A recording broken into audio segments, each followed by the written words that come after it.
कितना सुंदर कहा है।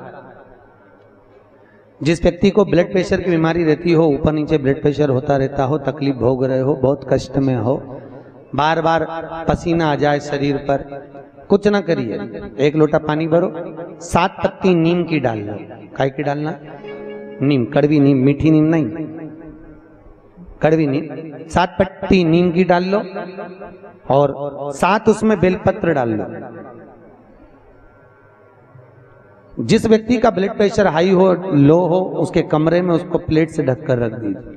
सुबह स्नान कर कर वही व्यक्ति जिसका ब्लड प्रेशर ऊंचा नीचा होता है, उसको शिव जी को समर्पित करना। शिव को चढ़ाकर उसी का पानी 7 बार उसी स्थान पर ग्रहण कर लेना। व्यक्ति का ब्लड प्रेशर बराबर हो जाता है। मात्र लगभग अगर सोमवार कर रहे हो तो 11 सोमवार करो, प्रतिदिन नियम से कर रहे हो तो 15 दिन कर लो, उसमें बराबर। फिर कभी जिंदगी में ब्लड प्रेशर की बीमारी चली ही जाती है, कोई दिक्कत नहीं है, करिए। जैसे घुटने का रोग वाला व्यक्ति, ये जितनी माताएं ऊपर बैठी हैं इनको घुटने में तकलीफ होगी इसलिए बैठी। शिव महापुराण की कथा कहती है, शिवरात्रि के दिन रात को 12 बजे शंकर जी के मंदिर में चढ़ी हुई बेलपत्र उठाकर शिव मंदिर का शिखर देखकर 12 बजे रात को उस बेलपत्री को चबा चबा कर खा लो, जिंदगी में कभी घुटने का दर्द रहता ही नहीं, कभी जिंदगी में नहीं रह सकता। अगर डॉक्टर बोल दे कि घुटना बदलो तो पहले ये प्रैक्टिकल करके देखना शिव पुराण का। डॉक्टर बोले कि ये दवाई खाओ, वो दवाई खाओ, पहले ये दवाई खाकर देखो शिव पुराण। प्रैक्टिकल जरूर करो। और हम तो कहते हैं प्रैक्टिकल भी अगर काम नहीं चलता। एक महाराज प्रवचन दे रहे थे, प्रवचन में कह रहे थे, भैया शराब नहीं पीना चाहिए, गंदा नाली का पानी है, गटर में पड़ा हुआ पानी है, मत पियो, पी पी के बर्बाद हो जाओगे। उसी में महाराज का पहचान वाला बेटा था, उठ के खड़ा हो गया, ओ महाराज तो इतनी बड़ी बड़ी बात कह रहा, तेरा सग्गा भाई पी के तो गटर में पड़ा है, नाली में पड़ा है, और तू हमें ज्ञान दे रहा है। महाराज जी को क्रोध नहीं आया। महाराज जी ने कहा, भैया देख, मैं भी प्रवचन दे रहा हूँ, मेरा भाई भी प्रवचन दे रहा है, बस अंतर इतना है मैं मुंह से समझा रहा हूँ, मेरा भाई प्रैक्टिकल करके दिखा रहा है। मन तेरा, तू कैसे समझेगा? या तो मुख से समझ जा या प्रैक्टिकल देख के समझ जा। तो आपसे निवेदन है, प्रैक्टिकल जरूर करो, प्रैक्टिकल करे भी करना है जरूर। ये भान होना चाहिए, कहीं हो सके सीहोर वाला महाराज झूठ तो नहीं बोल रहा। इसलिए शिवरात्रि के दिन, मुख्य शिवरात्रि के दिन रात को 12 बजे शंकर पे चढ़ी हुई बेलपत्र जिस शंकर के मंदिर की उठाओगे उसी शंकर मंदिर का शिखर देखकर चबा चबा कर खाइए। कभी जिंदगी में घुटने का रोग नहीं हो सकता, जिंदगी भर। पर इसका मतलब नहीं है कि तुम्हारे घुटने चालू हो जाए तो तुम शॉपिंग मॉल में ही बैठी रहो। ईमानदारी की बात है, आज के जमाने में संतों ने रिसर्च करा है।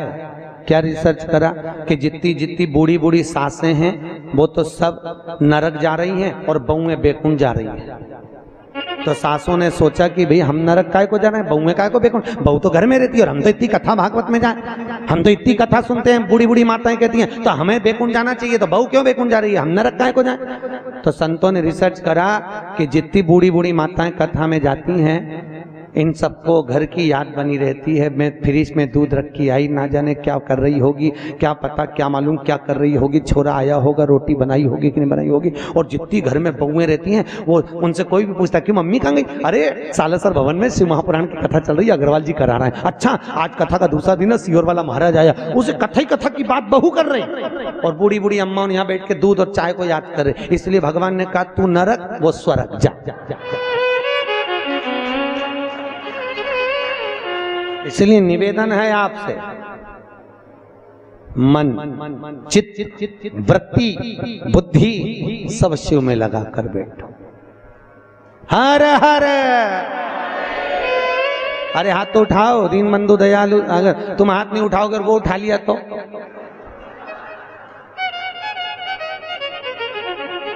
उठाओ जम के, हर हर।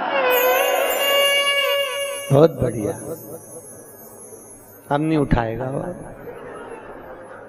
वो तो हाजिरी भरता है। पहले के जमाने में आप लोगों को तो मालूम होगा, हम तो छोटे थे जब हाजिरी भरते थे, नाम आता था ना, जैसे आप लोग नाम, टीचर नाम बोलते कर लो, यस सर, बस उसी तरह शिव पुराण में हाजिरी भरते रहो। जब जैसी हाजिरी भरोगे भगवान समझेगा झे, नहीं तो भगवान, तूने हाथ नहीं उठाया, भगवान समझे निपट गई, यमराज को भेज दिया ले जा। तो इसलिए हाजिरी भरते रहो, हर हर महादेव। देव का मतलब है देव। हाथ ऊपर जाके ऐसा कर दिया कर, देव, गाड़ी देव, बंगला देव, देव, हर हर महादेव देव। प्रभु करुणा करिए, शिव कर, शिव दयाल, शिव जैसा कोई नहीं। अब ब्रह्मा जी के मुख का क्या बना दिया? बट का वृक्ष। शंकर जी की आराधना का केंद्र हो। शिव जी का एक नाम पड़ गया, बटकेश्वर महादेव। क्या नाम पड़ा? बटकेश्वर महादेव। बटकेश्वर।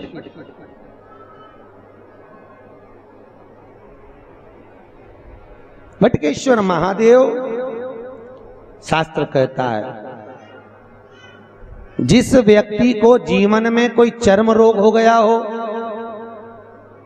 चमड़ी का कोई रोग हो गया हो, गाय की गोबरी, गोबरी जानते हो? अलूनी गोबरी। अलूनी गोबरी का मतलब एक कंडा अलग बात है, उसको थाप थाप के बनाते हैं गोबरी को।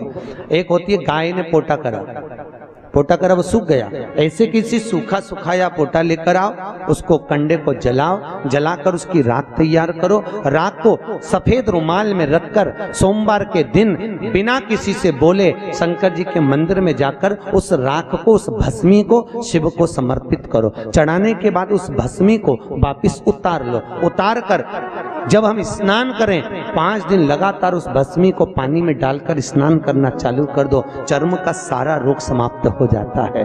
डॉक्टर की जरूरत ही नहीं पड़ती चर्म रोग से। भस्मी यहाँ कई माताएं जो लिंगायत संप्रदाय से हैं वो सिर पे भस्म धारण करती है। बस कई पुरुष लोग भस्म धारण करते। फिर वही बात आ गई, अकाल मृत्यु वो मरे जो काम करे चंडाल का, काल उसका क्या बिगाड़े जो भक्त हो महाकाल का। शिव रोग से मुक्त कर, आरोग्यता देते हैं। मेरे भगवान शंकर आरोग्यता प्रदान कर, रोग से मुक्ति। त्र्यंबकम यजामहे सुगंधिम पुष्टिवर्धनम। भगवान रोग से मुक्त कर। समय आया, आगे जो वर्णन आया भगवान शंकर के नयन अश्रु से रुद्राक्ष का वृक्ष उत्पन्न हुआ। क्या उत्पन्न हुआ? रुद्राक्ष। और रुद्राक्ष का वृक्ष भगवान शिव के नयन अश्रु से प्रकट होता है।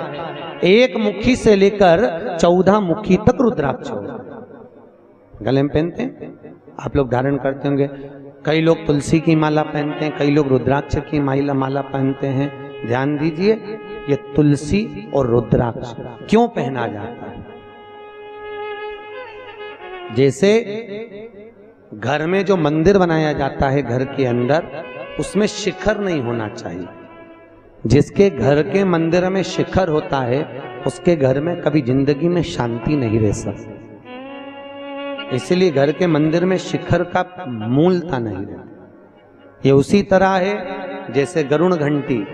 गरुण घंटी देखिए आपने, वो बजाते हो गरुण जी महाराज की घंटी।